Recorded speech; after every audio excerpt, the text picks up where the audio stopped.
Hello students.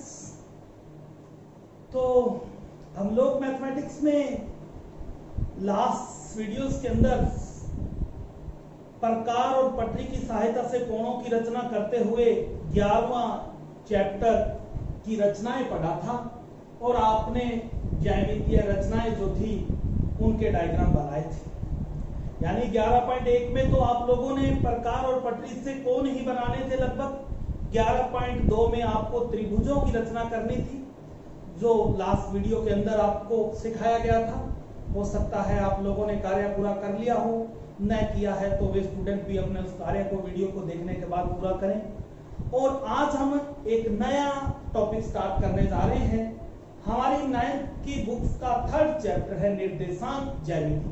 तीसरा chapter है निर्देशांक ज्यामिति, जिसको हम पढ़ेंगे। आप इसका बेसिक कुछ 8th में भी पढ़ के आए थे, वही है, बहुत ही नॉर्मल सिंपल सी है। तो आज हम लोग निर्देशांक ज्यामिति का बेसिक कंसेप्ट पढ़ेंगे और उसी बेसिक कंसेप्ट पर आधारित 3.1 और 3.2 एक्सरसाइज आप लोग करेंगे, जिसकी पीडीएफ आपके पास पहुंच जाएगी। तो बेसिक क्या है कि निर्देशांक ज्यामिति में किसी तल का निर्धारण करने के लिए दो रेखाएं खींची जाती है। ये ऊर्ध्वाधर रेखा है और ये क्षैतिज रेखा है। ये जो क्षैतिज रेखा होती है, इस क्षैतिज रेखा को हम एक्स अक्ष कहते हैं। एक्स अक्ष होता है। और जो ये हमारी ऊर्ध्वाधर रेखा है, इस ऊर्ध्वाधर रेखा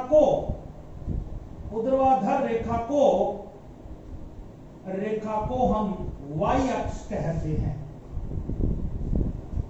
क्षैतिज रेखा किसी घातीय तल में बिंदुओं का निर्धारण करने के लिए उसको दो रेखाएं खींची जाती है। जो सीधी ऊर्ध्वाधर रेखा खींची जाती है, इस ऊर्ध्वाधर रेखा को y अक्ष कहते हैं। और जो क्षैतिज रेखा खींची जाती है, इस क्षैतिज रेखा को x अक्ष कहा जाता है। जहां पर x अक्ष और y अक्ष यानी ऊर्ध्वाधर रेखाएं और क्षैतिज रेखाएं, दोनों रेखाएं आपस में जिस बिंदु पर काटती है, इस बिंदु को हम मूल बिंदु कहते हैं। इसे हम मूल बिंदु कहते हैं। और मूल बिंदु के कोऑर्डिनेट्स जो निर्देशांक है वो 0 0 होते हैं। मूल बिंदु के निर्देशांक 0 0 होते हैं। अब ये रेखाएं दोनों आपस में जिस बिंदु पर काटती है, ये इस तल को 4 भागों में बांट देती है। ये प्रथम चतुर्थांश कहते हैं। इनको चारों को क्या कहते हैं? चतुर्थांश कहते हैं। चारों ही ये 4 चतुर्थांश बन जाते हैं। अब ये तो था बेसिक कि क्षैतिज रेखा को किस नाम से जानते हैं, ऊर्ध्वाधर रेखा को किस नाम से जानते हैं, जहां पर दोनों एक दूसरे को काटे उस बिंदु को किस नाम से जानते हैं, जो 4 भाग बनते हैं, चारों भागों को किस नाम से जाना जाता है। अब आता है इन के ऊपर किसी बिंदु का निर्धारण कैसे किया जाता है। कि आपको मान लो यहां पर 1-1 सेंटीमीटर पर यूं आपके पास ग्राफ पेपर में यूं एक खाने बने होंगे, 1-1 सेंटीमीटर पर यूं बने होते हैं। 1 2 आप यहां 3 4 5 6 लिख लीजिए। 1 2 3 4 5। y सामने y डैश पर चलेंगे तो माइनस में, -1 -2 -3 -4 -5। x पर, x के सामने दूसरी साइड चलेंगे तो -1 -3 -4 -5 -6। अब आपको कोई बिंदु अगर आपको लगाकर दे दिया जावे, बिंदु का उसका यहाँ पे बिंदु दर्शाया गया है, आपको बताना है इस बिंदु के निर्देशांक क्या है। इस बिंदु के निर्देशांक क्या है? आपको ये एक बिंदु दर्शाया गया है, मान लो ये बिंदु का नेम A है, तो आपको बताना है बिंदु A के निर्देशांक क्या है। तो आपने पहले x अक्ष पर पढ़ना है। x अक्ष पर कितना है? 2 है। x पर 2 है। अब y पर पढ़ेंगे तो y पर कितना है? 3 है। तो आपका आंसर होगा A के निर्देशांक, बिंदु A के जो निर्देशांक है वो क्या है? 2 3 है। पहले x का निर्देशांक लिखना है और उसके बाद y का निर्देशांक लिखना है। यहां पर x का निर्देशांक 2 है और y का निर्देशांक 3 है, तो बिंदु A के निर्देशांक है वो 2 3 होंगे। एक्स अक्ष के निर्देशांक को भुज भी कहते हैं। जो एक्स अक्ष का निर्देशांक होता है उसे भुज कहते हैं और वाई निर्देशांक को कोटि भी कहते हैं। यानी ये भुज होता है और इसको कोटि भी कहते हैं, वाई को कोटि कहते हैं, ये कोटि है। आपसे एक प्रश्न ऐसा भी पूछा जा सकता था कि बिंदु ए का भुज का मान कितना है। तो बिंदु ए का जो भुज यानी एक्स निर्देशांक है वो 2 है, तो बिंदु ए का जो भुज है वो 2 होगा। और बिंदु ए की कोटि का मान कितना होगा, तो बिंदु ए की कोटि का मान 3 होगा। भुज और कोटि नाम से भी इनको जाना जाता है। अब आपको मान लीजिए एक बिंदु और दर्शाते हैं, आपको इस बिंदु का निर्देशांक बताना है। ये रहा बिंदु, आपको बताना है इस बिंदु का निर्देशांक क्या है। बिंदु बी है, आपको बताना है बिंदु बी का निर्देशांक क्या है। बिंदु बी के निर्देशांक क्या होंगे, तो बिंदु बी सबसे पहले आपने एक्स पर पढ़ना है कि एक्स पर कितना है। इधर चलेंगे तो प्लस में है, इस साइड आए तो डैश पर माइनस में होते हैं, तो एक्स की वैल्यू है -3 और वाई ऊपर चले तो वाई ऊपर की तरफ प्लस का है, तो x -3 और y कितना है 3 है। तो b के निर्देशांक क्या होंगे, b के निर्देशांक है वो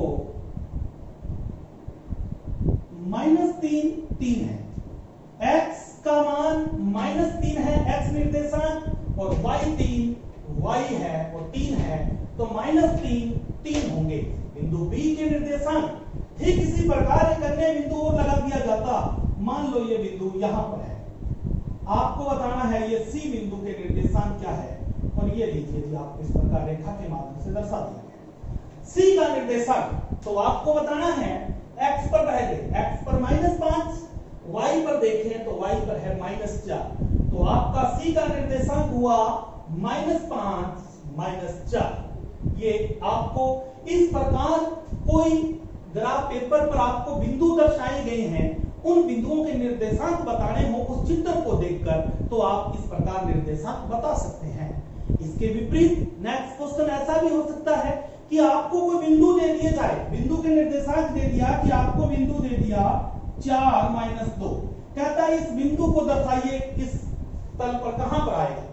4 - 2 जो बिंदु है इस तल पर कहां पर होगा, तो x के ऊपर +4, x पर +4 कहां है, +4 प्लस है तो इस साइड चलेंगे, माइनस है तो इधर चलेंगे, आप इधर चलेंगे 4 पर आगे। अब आपको y पर कितना जाना है 2, तो -2 है, -2 है तो माइनस नीचे है, +2 होता तो ऊपर जाते, तो -2 है तो आप यहां आ जाएंगे। ये बिंदु हुआ 4, -2, ये बिंदु हुआ। आपने कोई निर्देशांक दिया गया है, उस निर्देशांक के अनुसार आपने उस बिंदु का स्थान निर्धारण किया, उसको आपने कार्तीय तल पर दर्शाया है।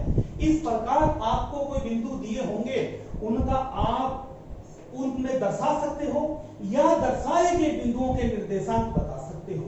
ये आपको अभ्यास 3.2 में करना है। तो 3.1 में तो कुछ भी नहीं है, नॉर्मल बेसिक बातें जिसको आपने सिर्फ पढ़ना है, और 3.2 जो अभ्यास है उसे आपने अपनी फिर कॉपी में करना है।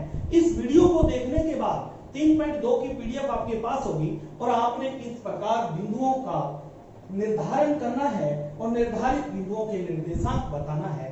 ये अभ्यास 3.2 होगी। तो इस वीडियो को देखने के बाद आप 3.2 अभ्यास को पूरा करेंगे। फिर भी अगर आपको कोई प्रॉब्लम आई तो आप व्यक्तिगत रूप से मेरे नंबर पर मैसेज कर सकते हैं। आपकी कोई समस्या होगी तो नेक्स्ट वीडियो के अंदर उस समस्या को आपको विस्तार से बता दिया जाएगा। तो मिलते हैं अगली वीडियो।